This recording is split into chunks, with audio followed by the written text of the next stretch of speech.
नमस्कार दोस्तों, आपका स्वागत है आपके अपने ही चैनल गायत्री डिवाइन टेल्स में। दोस्तों, जिस तरह दुनिया में आने वाला हर इंसान अपने जन्म से पहले ही अपनी मृत्यु की तारीख यमलोक में निश्चित करके आता है, उसी तरह इंसान रूप में जन्म लेने वाले भगवान के अवतारों का भी इस धरती पर एक निश्चित समय था। वो समय समाप्त होने के बाद उन्हें भी मृत्यु का वरण करके अपने लोक वापस लौटना पड़ा था। लेकिन इंसान और ईश्वर के भीतर एक बड़ा अंतर है। इसलिए हम भगवान के लिए मरना शब्द कभी इस्तेमाल नहीं करते, बल्कि इसके स्थान पर उनका इस दुनिया से चले जाना या लोप हो जाना, इस तरह के शब्दों का उपयोग करते हैं। दोस्तों, आज हम जानेंगे कि भगवान श्री राम कैसे इस लोक को छोड़कर वापस विष्णु लोक गए। हिंदू धर्म में भगवान विष्णु के महान अवतार प्रभु राम की इस दुनिया से चले जाने की कहानी काफी रोचक है। आखिर भगवान राम धरती लोक से विष्णु लोक में कैसे गए, इसके पीछे एक पौराणिक कथा प्रचलित है। भगवान विष्णु के कई अवतारों ने विभिन्न युग में जन्म लिया। यह अवतार भगवान विष्णु द्वारा संसार की भलाई के लिए लिए गए थे। भगवान विष्णु द्वारा कुल 10 अवतारों की रचना की गई थी, जिसमें से भगवान राम 7वें अवतार माने जाते हैं। यह अवतार भगवान विष्णु के सभी अवतारों में से सबसे ज्यादा प्रसिद्ध और पूजनीय माना जाता है। भगवान श्री राम की मुक्ति से पूर्व यदि हम उनके जीवन काल पर नजर डालें, तो प्रभु राम ने पृथ्वी पर 10,000 से भी ज्यादा वर्षों तक राज किया है। पद्म पुराण में दर्ज एक कथा के अनुसार एक दिन एक वृद्ध संत भगवान राम के दरबार में पहुंचे और उनसे अकेले में चर्चा करने के लिए निवेदन किया। उस संत की पुकार सुनते हुए प्रभु राम उन्हें एक कक्ष में ले गए और द्वार पर अपने छोटे भाई लक्ष्मण को खड़ा किया और कहा कि यदि उनके और उस संत की चर्चा को किसी ने भंग करने की कोशिश की तो उसे मृत्यु दंड प्राप्त होगा। लक्ष्मण ने अपने ज्येष्ठ भ्राता की आज्ञा का पालन करते हुए दोनों को उस कमरे में एकांत छोड़ दिया और खुद बाहर पहरा देने लगे। वो वृद्ध संत कोई और नहीं बल्कि यमदेव थे, जिन्हें प्रभु राम को ये बताने भेजा गया था कि उनकी धरती पर जीवन पूरा हो चुका है और अब उन्हें अपने लोक वापस लौटना होगा। अभी उस संत और श्री राम के बीच चर्चा चल ही रही थी कि अचानक द्वार पर ऋषि दुर्वासा आ गए। उन्होंने लक्ष्मण से भगवान राम से बात करने के लिए कक्ष के भीतर जाने के लिए निवेदन किया, लेकिन श्री राम की आज्ञा का पालन करते हुए लक्ष्मण ने उन्हें ऐसा करने से मना किया। ऋषि दुर्वासा हमेशा से ही अत्यंत क्रोध के लिए जाने जाते हैं, जिसका खामियाजा हर किसी को भुगतना पड़ता, यहाँ तक कि स्वयं श्री राम को भी। लक्ष्मण के बार बार मना करने पर भी ऋषि दुर्वासा अपनी बात से पीछे न हटे और अंत में लक्ष्मण को श्री राम को श्राप देने की चेतावनी दे दी। अब लक्ष्मण की चिंता और भी बढ़ गई। वे समझ नहीं पा रहे थे कि आखिरकार अपने भाई की आज्ञा का पालन करें या फिर उन्हें श्राप मिलने से बचाएं। लक्ष्मण हमेशा से अपने ज्येष्ठ भाई श्री राम की आज्ञा का पालन करते आए थे। पूरे रामायण काल में वे एक क्षण भी श्री राम से दूर नहीं रहे। यहाँ तक कि वनवास के समय भी वे अपने भाई और सीता के साथ ही रहे थे और अंत में उन्हें साथ लेकर ही अयोध्या वापस लौटे थे। ऋषि दुर्वासा द्वारा भगवान राम को श्राप देने जैसी चेतावनी सुनकर लक्ष्मण काफी भयभीत हो गए और फिर उन्होंने एक कठोर फैसला लिया।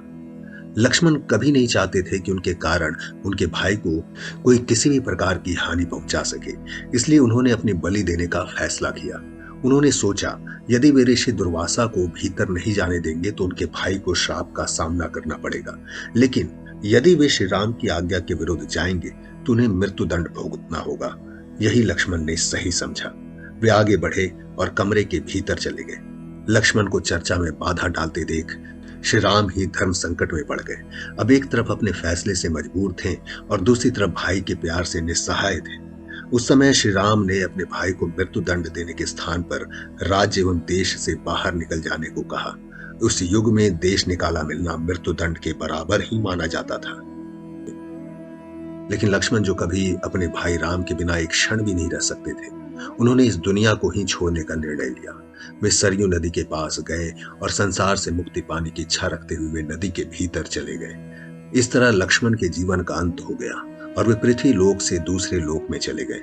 लक्ष्मण के सरयू नदी के अंदर जाते ही वे अनंत शेष के अवतार में बदल गए और विष्णु लोक चले गए। अपने भाई के चले जाने से श्री राम काफी उदास हो गए।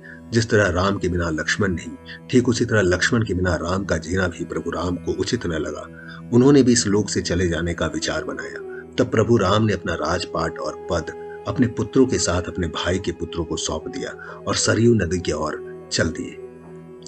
वहां पहुंचकर श्री राम सरयू नदी के बिल्कुल आंतरिक भूभाग तक चले गए और अचानक गायब हो गए। फिर कुछ देर बाद नदी के भीतर से भगवान विष्णु प्रकट हुए और उन्होंने अपने भक्तों को दर्शन दिए। इस प्रकार से श्री राम ने अपना मानवीय रूप त्याग कर अपने वास्तविक स्वरूप विष्णु का रूप धारण किया और वैकुंठ धाम की ओर प्रस्थान किया।